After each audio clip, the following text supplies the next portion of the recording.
Native Spirit Film Festival is the UK's first and only annual independent festival to promote Indigenous filmmakers, media, and artists. In 2005, Native Spirit Foundation was founded by Mapuche leader Freddie Truquille, who has stated the org's purpose is to bring knowledge and awareness of Indigenous cultures and longer-term community educational projects supporting Escuela Nueva New School.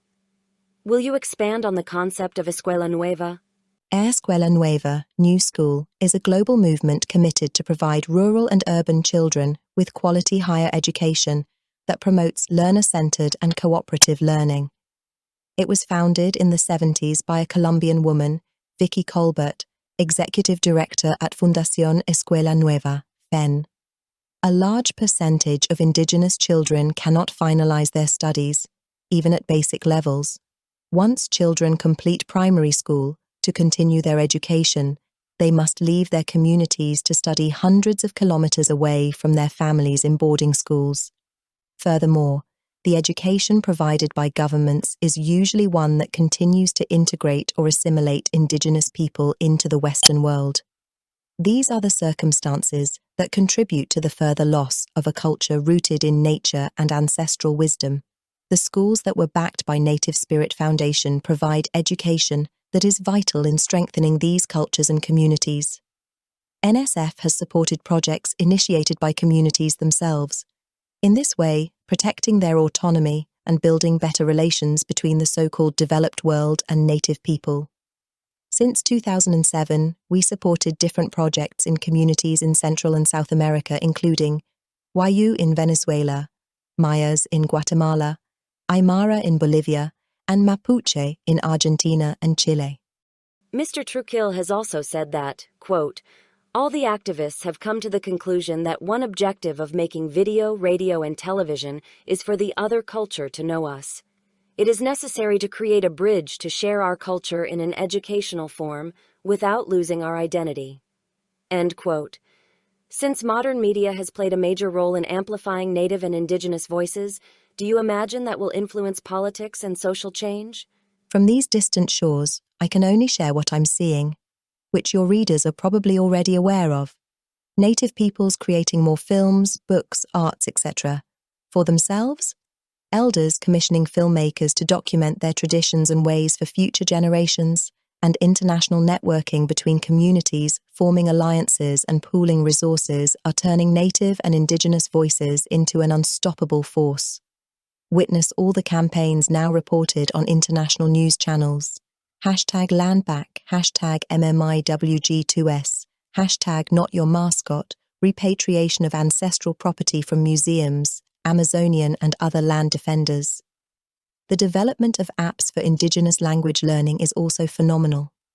In my opinion, one of the most powerful anti-colonial actions anyone can do and to disrupt colonial algorithms is for peoples to speak their own language and reclaim land through place names. Native use of modern media is obviously making more people aware of histories they have hitherto been kept ignorant about, the obvious one being the Haudenosaunee Confederacy's founding democratic principles influenced the American Constitution. Few people haven't heard about Standing Rock water defenders using drones and mobile phones to communicate globally, with the double whammy of dispelling media stereotypes left over from Hollywood westerns. Turtle Island also has an abundance of matriarchs and women activist filmmakers driving social change, just to name two, the legendary Alanis Obomsawin, Abenaki, Odanak, and Alethea Arnaquq Baril, Inuit Nunavut, whose production company Red Marrow Media is leading the project of construction of a large-scale TV and film production studio in Iqaluit. Clee Benali's Diné filmmaker, musician, silversmith, writer, Jiwijin Kinwani, Indigenous anarchist legacy lives on with Indigenous action, educating and inspiring people to stand up and fight injustices, to defend their cultural practices. All of these aforementioned are active in mentoring and passing on their knowledge to future generations. Perhaps I can also mention the impact of Terry Janker's Withathi Merriam Lawyer, Indigenous Cultural Protocols in the Arts, and Indigenous Screen Office, On-Screen Protocols and Pathways, developing models to integrate traditional values and practices in contemporary ways of doing things, and emphasizing narrative sovereignty, i.e. filmmakers controlling their own narratives. A big leap forward is coming when more native and indigenous media makers can own and control the production and distribution of their own creations. In 2007, the Native Spirit Foundation established Native Spirit Festival. What was the launch event like? How does that compare to the most recent events? The launch event was at the UK's leading forum on Latin America, Canning House, not far from Buckingham Palace.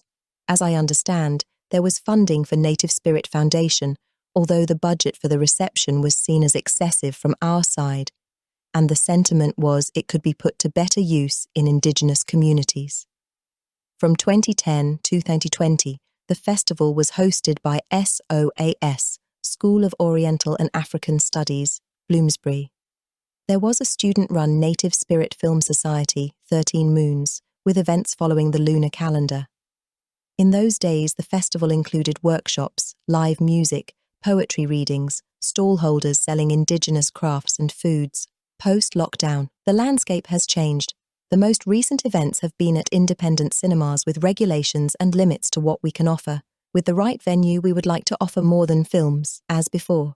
The Native Spirit Festival's mission, quote, to inspire new possibilities for understanding life by celebrating the strength and potential of the human spirit. End quote. Do you believe that Native and Indigenous people have a unique POV on the human spirit, or a universal one that may have been lost or pushed aside due to historical circumstances? Wish I could answer this big question in Anishinaabe-Mowin.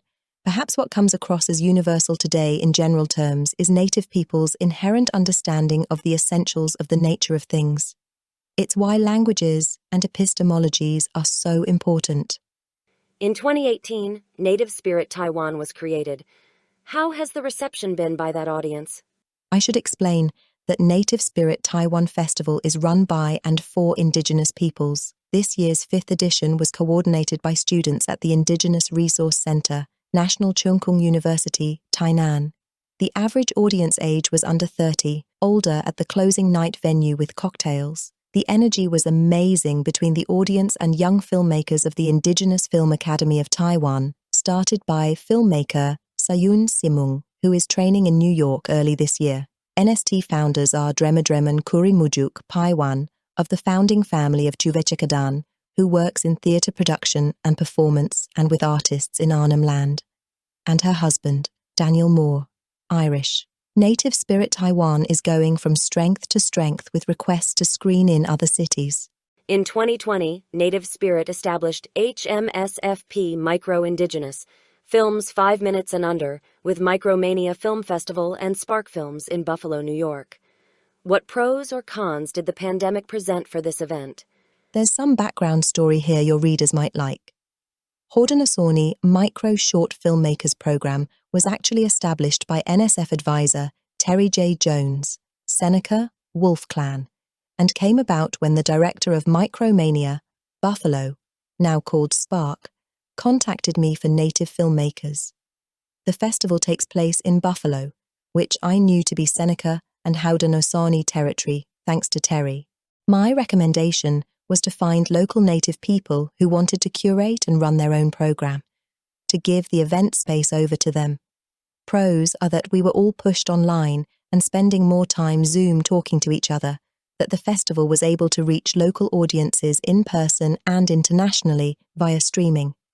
Cons, creating a comfortable and safe zone for audiences, taking on the risk of cancellation or low audience numbers, and a personal one was I couldn't travel over to attend the festival and reception. Spark now hosts HMSFP as the opening night of their festival. The program also shows at Seneca Niagara Resort and Casino, with Terry continuing to curate and organize for fellow Haudenosaunee filmmakers. For interested parties, are festival submissions open call or by invite only? Both open call dates are easy to remember, around solstices and equinoxes. For 2024, we're going with December 22nd, March 20th, and selection notifications June 20th. Priority is given to Native Indigenous directors, in support of narrative sovereignty. Waivers available for unfunded filmmakers. Filmfreeway.com. Native Spirit. Are there awards nominations or other acknowledgement opportunities for official selections? Native Spirit Festival is non-competitive. In the same breath, I can say, awards are being considered. Selected films may get invites to screen at NSF-curated guest programs at other festivals, year-round outreach events, or with Native Spirit Taiwan, who create Mandarin Chinese subtitles for your film, giving access to more Chinese-speaking festivals. Going back to awards, instead of a trophy, I'm imagining something crafted in bluestone from Preseli Hills, near my birthplace in Simru. It's a rare form of dolerite used in the smaller inner circle of standing stones at Stonehenge. I like the idea of something connected to land that can be worn or inherited. An anonymous co-worker has spoken on your efforts, saying, quote, "Tweed is a champion for amplifying Indigenous voices outside of Turtle Island."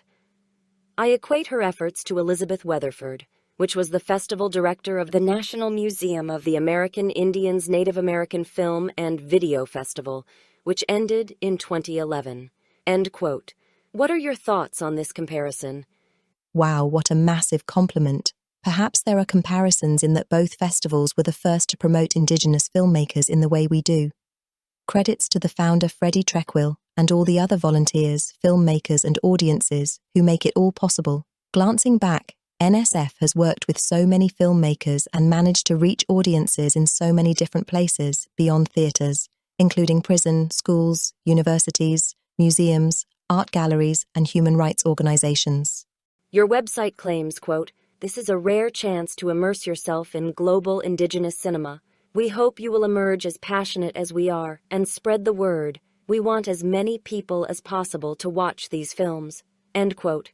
In addition to following your socials, how can readers support your org? Subscribe to our newsletter at nativespiritfoundation.org and tell friends and family in UK and Taiwan about Native Spirit Festival at Native Spirit UK. We're always looking for reliable volunteers and now film reviewers who can work remotely. And of course, donations greatly appreciated via PayPal nativespiritfilms@gmail.com. What's next? Any big plans for 2024? We're in early planning stages now for 2024 and up to 2026 with Native Spirit Taiwan. Muse Gallery 269 Portobello is a wonderful supporter of the festival and it's likely we'll exhibit more artists there. Screen micro-Indigenous programs. We're looking for someone to help develop a web store generating income for festival, and I'm applying for low-cost charity premises to set up an Indigenous media hub and resource center.